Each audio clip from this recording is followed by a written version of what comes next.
Are you planning a trip to the Smokies? Whether you're staying in a cabin on a mountaintop or a hotel down on the Parkway, in an RV at the KOA, or the family tent in Elkmont, whether you enjoy walking the busy streets of Gatlinburg or a quiet trail in Greenbrier, if your idea of fun is speeding down on a mountain coaster or a vista view from a mountain summit, then this podcast is for you. I'm Chuck Schmidt, and I'm the Outsider. From moonshine to pancakes, from your wedding day to a family reunion, we're here to make your visit more enjoyable, more memorable, sharing with you more of the Smokies. So if your idea of the perfect park is Dollywood or the Great Smoky Mountains themselves, we've got a lot to talk about. So let's get started. But first things first, don't feed the bears. Hello everyone, welcome to episode 12 of An Outsider's Guide to the Smoky Mountains. I'm Chuck Schmidt, and I am the Outsider. Well, here we are, it's episode 12, the finale to season number 1, and we're going to be talking about our favorite fives. You know, most people coming to the Smokies nowadays only stay 3 to 4 days on average in the area, and then they move on to some other location, be it Nashville, Atlanta, Florida, who knows. But the Smokies being so centrally located to millions of travelers, it's really become a convenient stopover location of 3 to 4 days. That said, in closing out our first season, we thought we would give you our favorite fives. Our favorite fives for dining, our favorite fives for attractions, hiking, etc. On our list, number 5 is no worse than number 1. They're all good. All of these are a very safe choice. So if you're only staying here for 3 to 4 days, this is a very safe list for you to work from. With that said, let's get started. All right, so let's start with our top 5 favorite breakfast places to go to. First on the list is going to be Sawyer's Farmhouse. Sawyer's Farmhouse is down in Pigeon Forge. Great pancakes, great crepes, huge portions, good price. Can't go wrong with Sawyer's. Next on our list is the Atrium Pancake House. That's up in Gatlinburg. And the Atrium has this baked apple pancake, which is pretty much conservatively about the size of a catcher's mitt. This thing is big. It's the size of a dinner plate. But it is just absolutely delicious. Top it off with their homemade apple syrup, and it is out of this world. And that's at the Atrium. Number 3 on the list is the Log Cabin Pancake House. This place has been around for quite a while in Gatlinburg. It's got a large covered wagon coming out of the facade on the building. The pancakes here are outstanding, absolutely outstanding. They're light, they're fluffy. They've got a number of other, eggs and omelets and that kind of thing, but you can't go wrong again at the Log Cabin. Don't get discouraged if you go there and you see a rather sizable line out in front because their line moves very fast. So don't get discouraged by that if you see it. Next on our list is the Pancake Pantry. Pancake Pantry has been in Gatlinburg, God almighty, since the beginning. It is one of the first pancake houses. If not, I believe they actually claim that they're the first pancake house in the state of Tennessee. It is outstanding. A lot of great offerings as far as pancakes. I can personally vouch for their Swiss chocolate pancakes. They are out of this world. And that's the Pancake Pantry. Again, expect long lines. So if you're going to go there, you need to get there early. Otherwise, you will be waiting. But it is that popular, and they deserve the line. And then number 1, again, not number one, but the number 1 on our list here is going to be Crockett's. Crockett's 1875 breakfast camp. You can't go wrong at Crockett's. Everything is in the details of this place. From when you walk up to the facility, it looks outstanding. It looks historic. It's all absolutely beautiful. Check out the door closers. I know that sounds kind of funny, but when you open the door to come into Crockett's breakfast camp, turn around and take a look how they close the doors. It's actually ropes connected to pulleys connected to what look like sacks of flour.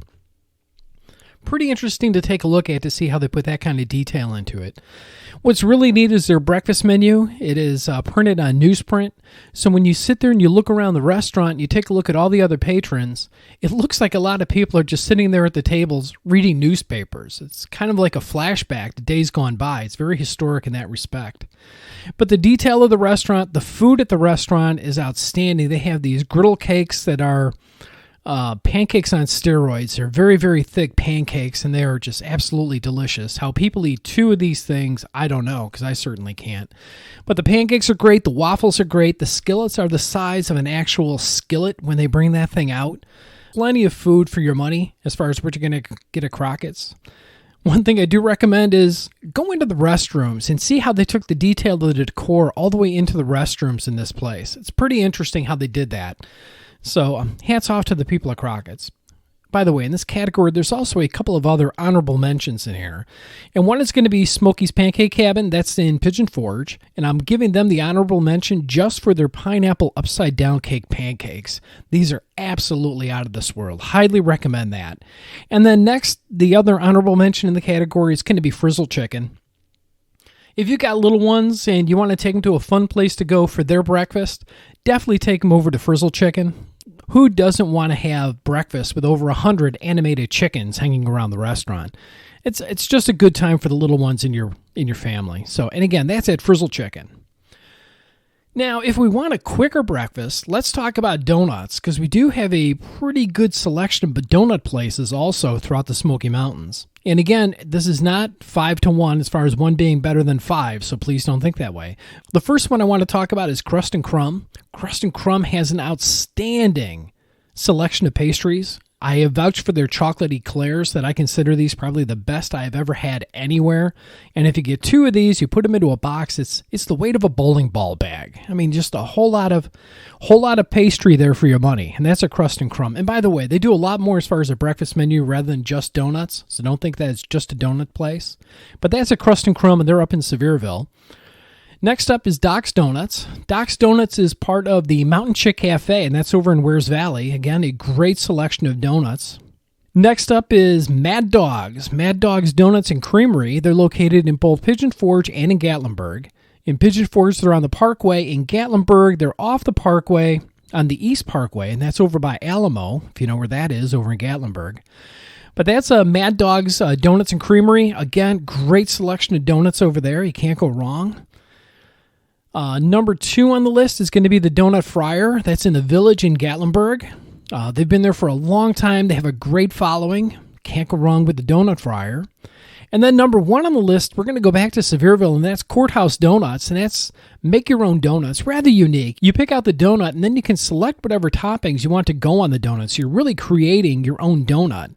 And that's up at Courthouse Donuts. That's up on the corner of Bruce and Court Street up in Sevierville. Now, moving on to lunch. Lunch, again, we have a number of different selections here, and quite frankly, they're all very different. Number 5 on the list, Parton's Deli. That's in Gatlinburg. They've been around for a long time. Really good sandwiches at Parton's Deli. Can't really go wrong there with anything on the menu. They've been there a long time. They're a local favorite, so a lot of people do visit Parton's Deli. Next up is going to be over in Townsend, and that's the Burgermaster Drive-In. So if you want an old-fashioned drive-in experience with great, great burgers, you need to go over to Burgermaster, and that's over in Townsend. Number 3 on the list, that is Blake Sheldon's Old Red's Restaurant in Gatlinburg. Very popular place. Great place to go for lunch. Your typical bar fare, sandwiches, that kind of thing. But again, it's a great atmosphere, great environment. You can't go wrong. Number 2 is one of my favorite funky, cool places to go, and that's Gray's Burgers. That's up in Sevierville. Again, that's over by Bruce and Court Street, over by Courthouse Donuts and Crust and Crumb over in that area. By the way, I don't want to date myself with this recording, but I know that area is under a little bit of construction right now. But know this, all the restaurants over in that area, they are currently open. So don't let the construction in the area discourage you from going down there. And then last but not least, one of our favorite places to go. This is unique. It's cool. It is Doc's 321 Cafe, and that's out near Cosby. And if you've never had lunch in an old school bus, then you need to treat yourself to this experience. Great barbecue, fantastic ribs, great sandwiches over there. If they have their Foggy Mountain stew going, highly recommend that. Award-winning chili. Just a great place to go. It is so unique. I mean, this is one of the few restaurants you can take pictures of, and your friends are going to be absolutely stunned with where you ate. And that's Doc's 321 Cafe. That's up near Cosby, so don't miss it. And I know it's a little bit far out of town. It may be, just a little bit of a drive, but it is well worth it to go visit Doc's 321. Now, honorable mentions in this category, as I said, we do have a few here. Cookie Dough Monster, if you like grilled cheese sandwiches, I believe they have 26 different grilled cheese sandwiches over there. There is Trisha's Mountain Cafe. Again, Trisha's is out in between Gatlinburg, again, heading out towards Cosby in that area, so don't miss Trisha's Mountain Cafe. And then finally, Bush Beans Cafe. That's up near Dandridge, and if you've never visited the Bush Beans facility out there, the visitor center, they do have a pretty extensive cafe over there also. Fried bologna sandwiches, they have other offerings over there, but they have a really good selection over there for lunch. So if you tour the facility, make sure you sit down and have something at the cafe. And don't be afraid to try their pecan lima bean pie. I believe it's lima beans. Forgive me if I got that wrong. But the pecan pie is absolutely outstanding. You don't taste the beans that are in it, but it's a pretty unique offering. And again, that's at Bush Beans Cafe, one of our honorable mentions. Now, moving on to dinner, the first one is going to be really unique. It's going to be all the way over in Bryson City, but you can't go wrong if you're going to go out for a really special dinner while you're out on vacation. Check out the bistro at the Everett Hotel. You're going to have to make reservations for this because it's a smaller place and they do get rather busy, but the food there is absolutely outstanding. You can't go wrong. It's the bistro at the Everett Hotel, and that's all the way over in Bryson City. Now, again, for the next one, I'm going to take you back on the road, and I'm going to send you all the way out to Townsend because it's the Trailhead. It's the Trailhead Steak and Trout House in Townsend. Again, limited seating. I think they only have 94 seats in the restaurant, so this is another one that you're going to have to make a reservation for before you head out there just to make sure that they have seating. And again, it's an extremely popular place, but great steaks, great fish, outstanding fish, and that's at the Trailhead. Keeping again with the great fish topic, check out our friends over at Crystal Creek. Outstanding trout, outstanding catfish. I can personally vouch for their chicken. Their chicken is really, really good there. And for dessert, don't miss their hummingbird cake. It is out of this world. I've never had hummingbird cake until I started going there, and now that is an absolute must-have if I go to the Crystal Creek. They also have live entertainment, so if you like listening to people playing music while you're eating dinner, it's one of the few places with live entertainment. So highly recommend Crystal Creek. Can't go wrong. Number 2, Alamo, the Alamo Steakhouse. They have locations both in Gatlinburg and in Pigeon Forge. My personal favorite on that menu is the steak at the Alamo. Can't go wrong. Great steak, great chops, outstanding atmosphere. And again, that's at the Alamo, both in Gatlinburg and Pigeon Forge. Last up on our list is the Peddler. And the Peddler is an outstanding steakhouse. Again, that's in Gatlinburg. Little unique dining experience because they do have seating times. So make sure you call ahead, make your reservations. Again, very popular place to go for dinner. But again, call ahead, make sure when the seating times are for dinner. Now, as far as honorable mentions, of course, you can't boil down Gatlinburg and Pigeon Forge down to just 5 places. So other places that are going to pop up on the list is, of course, an old favorite for everybody, and that's the Old Mill. Great family-style dinner, tons to eat. They give you a lot of food at the Old Mill, so you can't go wrong. There's JT Hanna's. For Mexican food, El Sonador in Gatlinburg, absolutely outstanding. Again, great steak and seafood is over at the Bullfish. That is in Pigeon Forge. And then finally, Holstein's. Holstein's is over kind of off the main path a little bit. They're on the Dolly Parton Parkway. That's up in Sevierville. And again, great food up at Holstein's. So there it is. That's as far as breakfast, lunch, and dinner. If you're coming to Gatlinburg for 3 to 4 days, there are your selections. You can't go wrong with any of those that I just gave you. You will have a great breakfast, lunch, or dinner meal at any one of those. So let's talk attractions. So if we're going to have paid attractions that we're coming into town for, let's take a look at our top 5 paid attractions when coming to the Smoky Mountains. One of my favorite coming in at number 5, and again, number 5 is no worse than number 1. These are all great. Smoky Mountain Railway. Again, that's over in Bryson City. You're going to have to make reservations before you come to town to ride on the railway, especially if you're coming during either the very busy tourist season during the summertime or if you're coming during the fall colors in the fall. They do have a number of different specialty trains that run throughout the year. They have a Peanuts train. They have the Polar Express train. They also have adult-themed trains. I know that sounds kind of funny, but they have their moonshine train. They have their wine tasting train. So they have a lot of different themed trains that run out of there. And that, again, comes out of Bryson City, and that's the Smoky Mountain Railway. Next up is Anakeesta. Anakeesta, of course, is one of the newer attractions in Gatlinburg. It's a wonderful mountaintop community. There's a lot to do up there. Everything from zip lines. They're the only facility with a single rail coaster that you can ride down on. They have ropes courses up there. A lot of activities for the kids. A lot of activities for the adults up there. That's up at Anakeesta. Number 3, one of my personal favorites is the aquarium in Gatlinburg. The aquarium, Ripley's, I'll get this name right. Ripley's Aquarium of the Smokies. Absolutely an outstanding attraction. I said early on the very first episode that I was kind of snobby when it came to this because I thought the Ripley's name kind of would cheapen it, but I was completely wrong. The aquarium is a great place to go, well worth the money. Yeah, it's a little smaller than a lot of the other aquariums that are out there of what you might see in the other towns, but the quality and the fun factor that they put into this and how interactive it is as far as an aquarium goes, you can't go wrong. I mean, I'd be hard-pressed to find somebody who didn't have a good time at the aquarium at the Smokies. So I highly recommend attending that. Number 2 on the list, and one that's garnering a whole lot of attention, is the Gatlinburg Sky Bridge. I love riding the gondolas up to the top. And then, of course, when you get out, you go out onto the bridge. One thing that I caution you on, be aware, the bridge does move. It sways, it swings a little bit. There is, out in the middle of the bridge, there are some glass panels that you step over, and a lot of people freak when they get to those because they just can't handle walking over the glass.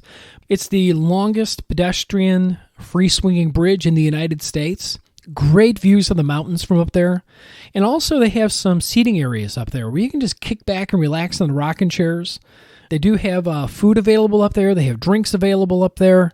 Just a great place to go. That's the Gatlinburg Sky Bridge. One thing that I do recommend, if you're going to go moonshine tasting at Sugarlands down at the bottom, which is right across the street from the entrance, if you're going to be a little tipsy, be a little leery going out on that bridge because, again, this thing does sway and move a little bit. And then obviously the number one attraction down here, the number one paid attraction coming down to the Smoky Mountains area is Dollywood.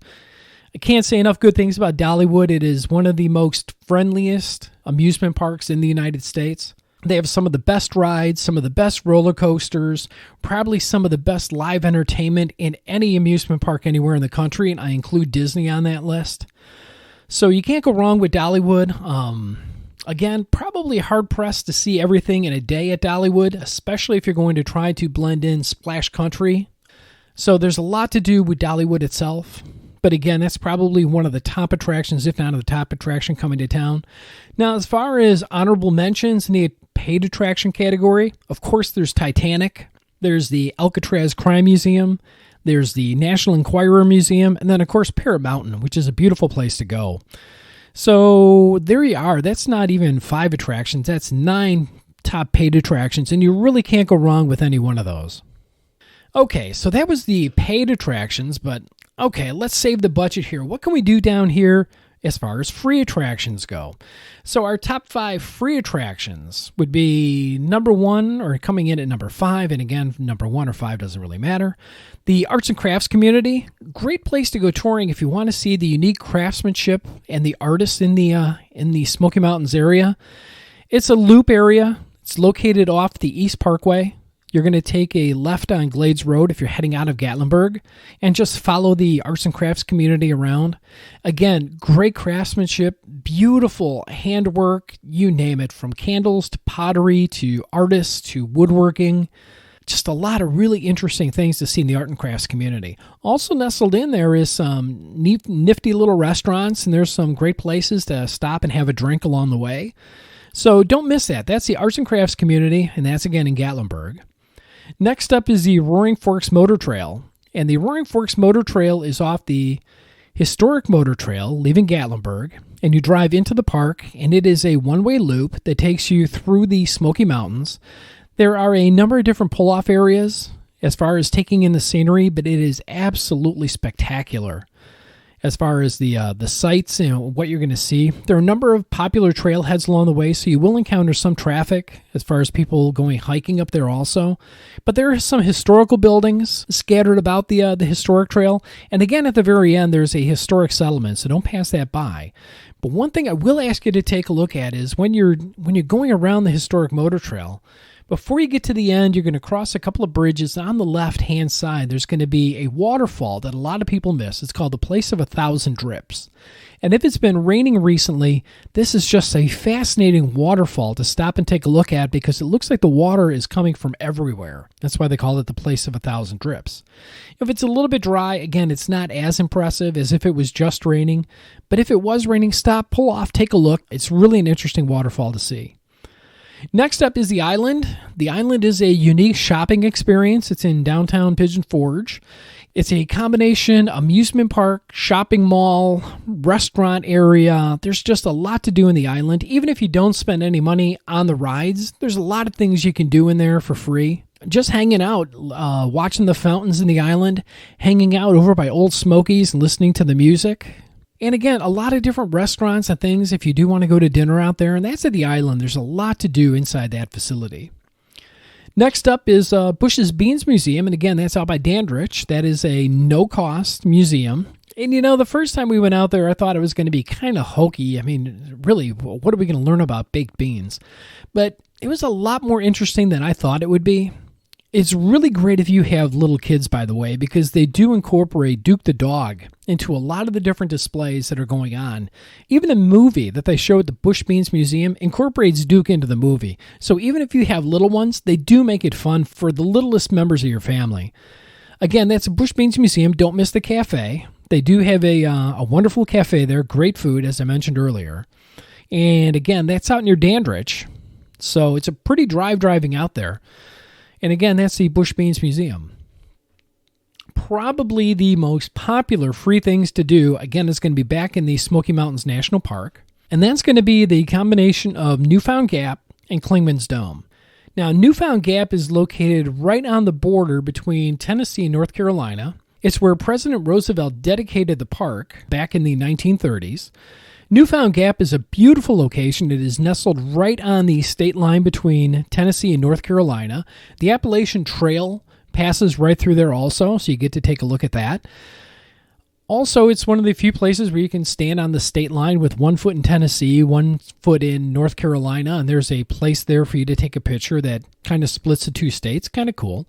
But also right over there is the split-off road that takes you up to Clingman's Dome. And Clingman's Dome is the highest spot in the Smoky Mountains. They have an observation deck up there. I will caution you, this is a steep climb to get up to Clingman's Dome. Even though it's paved, I can't even tell you what the elevation rate is up there, but it's steep. It's going to get your attention. There are benches about every 1/10 of a mile, and they're there for a reason. You will walk 1/10 of a mile, stop, take a breather, walk another 1/10 of a mile, stop, take a breather. That's how a lot of people do it. Trust me, everybody coming down Clingman's Dome, they all look like a hero. But trust me, they didn't look like that going up Clingman's Dome. I would really recommend make sure you wear smart shoes. This is not something where you want to wear flip-flops going up or coming down. So consider yourself warned in that regard. But depending on the day, Clingman's Dome can offer you just spectacular views of the Smokies. I've gone up there many times, and this year was probably the best view that I ever got from all the times I've gone up to Clingman's Dome. Many times you get up there and it's just cloud covered, so you get to see just a cloud. But other days when it's clear, you can see for miles. And again, that's probably the top free thing to do when you're in the area. And that's Clingman's Dome and Newfound Gap. Since we're in the national park, let's stop it for a second. Let's talk about waterfalls. Waterfalls are obviously they're one of the most hiked to things in the park. So the most popular waterfall to hike to would be Laurel Falls. Laurel Falls is located very close to the Sugarlands Welcome Center, heading towards Cades Cove. The first set of pull-offs you're going to see is a scenic overlook heading from Sugarlands towards Cades Cove, but a little bit past all the scenic overlooks is going to be the parking areas for Laurel Falls. Laurel Falls are the most iconic falls that are photographed in the Smoky Mountains. It's the ones that most people visit. The path is very wide because it's very trampled, just because of the sheer amount of visitors that are going there. But again, it's worth the hike. It's a fairly easy hike. And when you get to the falls, it's just a beautiful place to take pictures. And it's pictures you'll remember for a lifetime. So again, it's Laurel Falls. Be prepared, though. There's going to be a lot of people on that trail, no matter what time of the year you go. Because as I said, it's probably the most visited falls in the park. Now, next up is Grotto Falls. And again, I don't mean to date my podcast. Right now, the trail is closed because it's under repair. Grotto Falls is one of the more unique falls because it's one of the few falls that you can actually hike behind. So a lot of people really like going to that. Again, like Laurel Falls, Grotto Falls' trail is very wide. It's very trampled just because of the sheer number of people that are hiking out there. But again, beautiful, beautiful waterfall. That's Grotto Falls. Next on the list is Abrams Falls. This is probably one of my most favorite hikes in the entire park is Abrams Falls. It's located, the trailhead I should say, is located on the far end of Cades Cove. The hike itself is about 5 miles, but the waterfalls itself is absolutely beautiful. There's a large volume of water that goes over the falls. As I cautioned on an earlier episode, if you didn't listen to it, this is one of the most dangerous hiking trails in the United States, according to Backpacker Magazine. There have been a number of deaths, and it's normally from people trying to climb the falls. When you get there, you're going to take a look at the falls, and you're going to kind of look at that going, well, that looks kind of cool. Let me climb up there. And unfortunately, a lot of people have gotten killed trying to do so. If I'm not mistaken, it's over 20 people that have lost their lives trying to climb Abrams Falls. So again, please heed the warnings. Don't climb the falls. But again, enjoy the hike. It's beautiful. It's spectacular. You hike a bit of a ridge line going out there. Just a wonderful place to go hiking to. And again, that's Abrams Falls. Next up is Mouse Falls. And if you've never gone to Mouse Falls, this is off in the Big Creek area. And the Big Creek Trail itself is an old abandoned rail line. So if you've got a lot of family members who aren't big hikers, but you want to go for a nifty little hike, then this is probably one for you. It's a little bit of a drive out of town. You're going to leave Gatlinburg. You're going to head over towards the North Carolina side. You're going to take the East Parkway, which is just, by the way, if you've never gone on the East Parkway, beautiful roads. You're going to head out towards Cosby. You're going to go out towards the East Parkway. You're going to take the East Parkway over to I-40. You're going to go down just maybe 5 miles, and you'll see the exit for the Big Creek area. And you park in the Big Creek campground, and then you'll catch the Big Creek Trail, and that's going to take you up to Mouse Falls. And as I said, this is an old abandoned rail line, so it's a really easy, gradual hike. I mean, it's not an incline that's going to kill anybody. A little bit of loose stones on this hike, so keep that in mind. It's not one, again, to be wearing flip-flops on. I recommend gym shoes, hiking boots, that kind of thing. Along the trail, you're going to see the Midnight Pool, and that's a great swimming hole that a lot of people go and visit. But if you keep going a little bit further, you're going to be rewarded with Mouse Falls. And Mouse Falls will be on your left-hand side. You can't miss it because there is a hitching post for horses, because this is also an equestrian trail. But the falls themselves are beautiful. It's a great place to start out kind of earlier in the day, have lunch up at Mouse Falls, and then hike back. Bring your swimsuit along or your shorts, go swimming in the Midnight Hole over there. But an absolutely wonderful hike for the family, and that's Mouse Falls. And then finally, if I'm going to send you on a more aggressive hike to see waterfalls, I'm going to send you out to Ramsey Cascades. Ramsey Cascades is some of the most beautiful hiking in the Smokies. The first part of it, about first 1.7 miles, follows an old abandoned gravel road. And it's an easy hike for anybody. Anybody can do the first 1.5 miles of Ramsey Cascades. It's almost like a nature trail. And again, it's beautiful because you're going to be following the cascading waters over on the right-hand side. As you hike off of it, you're going to cross over a bridge, and you're going to see where you head into the woods, and all of a sudden the trail gets much narrower, and that's when you actually start the more difficult part of the hike up to the falls themselves.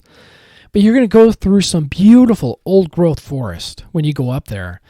And what I mean by that is when you stop and you appreciate the trees. If you take a look at the trees in the old-growth forest, you see just how tall they are, just how straight they are. There are no knots on them or anything.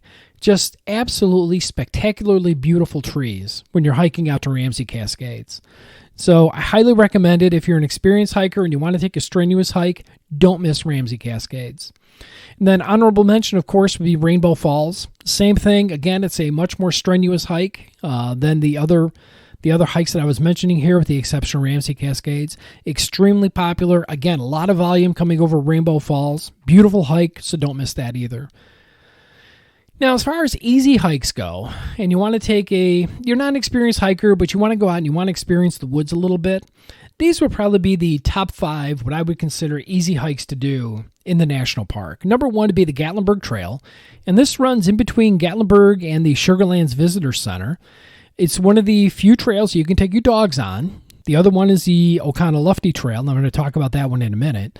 But the Gatlinburg Trail, part of it is kind of a little bit disappointing, I'll be honest with you. You're going to come out of Sugarlands, and it's kind of nice, and you're going to go by some of the park buildings. But once you get past the park buildings, then you're following the Little Pigeon River. And it's very nice, it's very pretty, it's very serene. You're going to see a lot of people hiking it, because a lot of people will leave from the Gatlinburg side and hiking down, versus if you hike from the Sugarland side. It's prettier if you leave from Gatlinburg.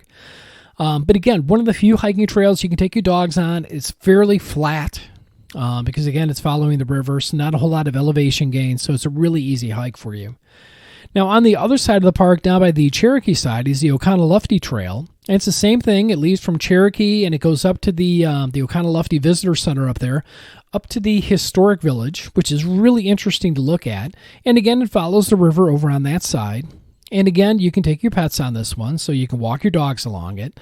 It's a very serene, tranquil, very flat trail, not very difficult at all. Next one I'm going to recommend is Metcalf Bottoms Trail. And again, not too much elevation gain or loss on this one, but some pretty interesting things to see on Metcalf Bottoms. That's going to take you to the Greenbrier Schoolhouse, so don't miss that. Next one on there is going to be, it's a little bit of a drive to get there. That's the Gold Mine Loop. The Gold Mine Loop is going to take you out to the Road to Nowhere Tunnel, which, as I mentioned on a previous episode, the Road to Nowhere was due to the Tennessee Valley Authority damming Fontana Lake and separating a lot of the settlers from their property out there. Many people lost access to their family cemeteries, so they promised to build a road that would access the cemeteries for the families. Well, unfortunately, environmental concerns came into play, and they were never able to finish the road. So they built this incredible tunnel that goes nowhere. But it's a pretty nifty hike to go through. You get to hike through the tunnel, bring a flashlight just so you can keep your footing going through there. But it's a pretty interesting hike. Again, it's pretty level, pretty easy, not too difficult, and again, a unique payoff experience when you get to the actual tunnel itself. Now, next but not least is the assembly of waterfalls, which are very easy to get to. And again, this is over on the Bryson City side. And this is the Toms Branch, Junie Wank, and the Indian Creek Falls. They're all in a very close-knit, similar area, all pretty much within a mile of one another. So you get to see 3 waterfalls. And again, this is very flat, very easy hiking. Great one to take the kids on because they'll be interested in getting to see 3 waterfalls very quickly. And again, that's over in the Bryson City area. So, okay, we just talked about different things you can do in the park for free, the waterfalls, a few things like that. But let's get back into town. Let's start talking about the dinner shows. Now, as far as the more popular dinner shows in town, and again, you can't really go wrong with any one of these. We're going to start out with our top 5 again. Smoky Mountain Opry. Again, very popular dinner show. It's been around for years. Just recently purchased by Dolly Parton's company.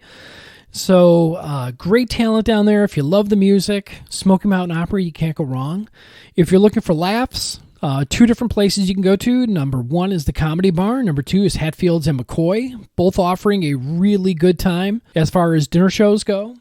Next up is Stampede. Used to be Dolly Parton's Dixie Stampede, but they have since dropped the Dixie.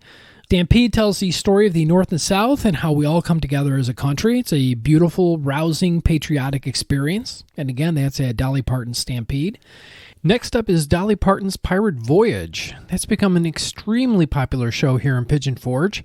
Opened brand new in 2019, and it has quickly risen to the top as one of the must-see dinner shows in the area. So again, that's Dolly Parton's Pirate Voyage. Finally, I'm going to give an honorable mention to Biblical Times. Biblical Times right now is under a little bit of construction. So again, I'm dating my podcast by saying that. But the show is still playing. They are still serving their dinner show. And I know that's of interest to a lot of select people that come down to the area. It's a good time had by a lot of people, and they do get really good reviews. And again, that's at Biblical Times. So let's talk about drives. Let's talk about driving. Let's say you come to the Smoky Mountains and you want to see it, but you don't want to get out of the car. There are a number of different top scenic drives to take a look at when you go into the Smokies. As I mentioned before, number 1 on the list would be Roaring Forks Motor Trail. Can't go wrong there. Absolute beautiful loop road, 1 lane.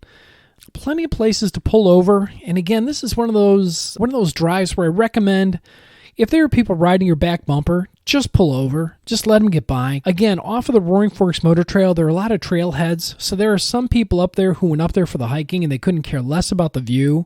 So if you're up there just to enjoy the drive and the view and you're looking for bears and that kind of thing, these people riding your back bumper could drive you crazy. So my recommendation, just pull over. Let them go by. And then you can enjoy the scenic views. Number 2 is going to be the drive up to Newfound Gap. Again, absolutely spectacular views. Great places to pull off, and you can get to view the Mount LeConte. You can get to view Chimney Tops area. Many places for you to pull over and take a look at the Smoky Mountains, especially when you're getting into the beautiful seasons like the fall right now. That's going to be a spectacular drive. The next up is going to be the Cades Cove Loop. That can be an 11-mile loop that can absolutely drive you crazy. With the traffic, it's one of the most popular places in the Great Smoky Mountains. 5 million people a year visit the Cades Cove Loop. So be prepared for traffic jams out there depending on when you go. I always recommend either going early in the morning or late in the day. Typically, that's when the bears are the most active, but again, that's typically when the tourists are still in town eating pancakes. So get yourself up early, head out to Cades Cove Loop, take the loop drive around. Again, it's 11 miles. Plenty of historic buildings to see along the loop. And as I said, there are a couple of trailheads that make the hiking well worthwhile out there. And again, that's the Cades Cove Loop. Now, new over the course of the last year is going to be the Foothills Parkway, the west end of it, the missing link section, which runs essentially from Wears Valley out to Wildland. Highly recommend taking the Foothills Parkway, both the west end, and I recommend going out to the east end. And the east end ran from the Cosby area over to I-40. And again, beautiful scenery off either side of the Foothills Parkway. When you go up to Newfound Gap, and I mentioned this on a previous episode, sorry I'm repeating myself, but when you go up to Newfound Gap, you get depth of vision. You get to see down the valley, and you get to see for a long, long way. When you go up onto the Foothills Parkways, you get the breadth. You get to see the width of vision of the Smoky Mountains. And it's absolutely spectacular from both locations. Highly recommend taking the Foothills Parkway. And if you're just looking for a simple drive through the forest, there's the Upper Tremont Road. Again, some great hiking along the way, but you're going to take a nice, beautiful drive back through the Smoky Mountains forest. And again, it's a forest drive. It's beautiful. It's a gravel road, so be prepared for that. But it's a really pretty drive, and that's the Upper Tremont Road. And that is one of the few roads you'll probably have to yourself when you're going up there. Okay, so I talked about different things you can do for free, different attractions, where to go, that kind of thing. Let's talk about late night snacks. Let's talk about ice cream. Let's talk about milkshakes. Let's talk about that kind of thing. So we have a number of different places you can go. And again, this is a top 5, not best to worst, that kind of thing. But number 5 on my list is going to be the Tinsley Bible Drugstore, and this is up in Dandridge, and this is an old-fashioned soda fountain nestled into a drugstore. If you want to walk back into a little bit of yesteryear, then go to the Tinsley Bible Drugstore. This place is really, really cool. Their milkshakes are out of this world. They also have a breakfast menu and a lunch menu. Great burgers over there. Again, that's the Tinsley Bible Drugstore, and that's in Dandridge. Now, if you don't want to drive quite that far out and you still want to experience a soda fountain experience, then head down to the Glades. As I said, that's the arts and crafts community. And there is the Glades Soda Fountain nestled back in there. And this is a old-time soda jerk soda fountain area. Again, great milkshakes, floats, banana splits, that kind of thing. That's over at the Glades Soda Fountain. And you can't go wrong. That's in Gatlinburg. And again, that's in the arts and crafts community. Next up, I'm going to send you back to Townsend to the Burgermaster Drive-In. Fantastic milkshakes over there. They also have treats for your dog with a little bit of ice cream on a milk bone. And again, that's up at the Burgermaster Drive-In up in Townsend. Curl de la Cream in Pigeon Forge. Outstanding ice cream over there. Can't go wrong. And then next is Mad Dog's Creamery. Outstanding ice cream there, plus funnel cakes. As I said before, there is donuts available there also, and that's Mad Dog's Creamery, both in Pigeon Forge and in Gatlinburg. Now, as far as honorable mentions, there's a number of them. There's Cookie Dough Monsters, so if you're looking for cookie dough instead of ice cream, they have edible cookie dough available there. That's Cookie Dough Monster up in Pigeon Forge. There is Maypops in Gatlinburg. There is Mayfield Ice Cream in Gatlinburg, and there's Kilwin's Chocolate and Ice Cream, again, in Gatlinburg, and those are our honorable mentions. So there you have it. That is our favorite 5s for all those different categories. I have no idea how many that was, but if you're coming to Gatlinburg and you're only coming down here for 3 to 4 days, you can feel confident in any one of those that we just rattled off. You will have a good meal. You'll have a great attraction experience, a great time in the Smoky Mountains Park. Again, any one of those different activities or places to go, you can't go wrong. With that, I want to thank you for listening to the podcast. I want to thank you for listening to season number 1. We will be back with season number 2. We're already getting underway with our plans there. And again, if you like the show, please rate us on Apple Podcast. If you could give us a star rating, that would be fantastic. And if you feel very generous, if you could write us a review, that helps other people to find the podcast. So with that, I want to thank you for listening. And as I close every show, remember, a fed bear is a dead bear. Please don't feed the bears. Thanks for listening. An Outsider's Guide to the Smoky Mountains was brought to you by Dancing Barefoot Cabin. If you're looking for a log cabin lodging experience beyond the ordinary, then Dancing Barefoot Cabin is for you. Conveniently located in between Pigeon Forge and Gatlinburg. Explore the possibilities at dancingbarefoot.com. That's dancingbarefoot, BEARFOOT.com. Pizza Bear illustration by Kenton Visser. Music by Jay Denton.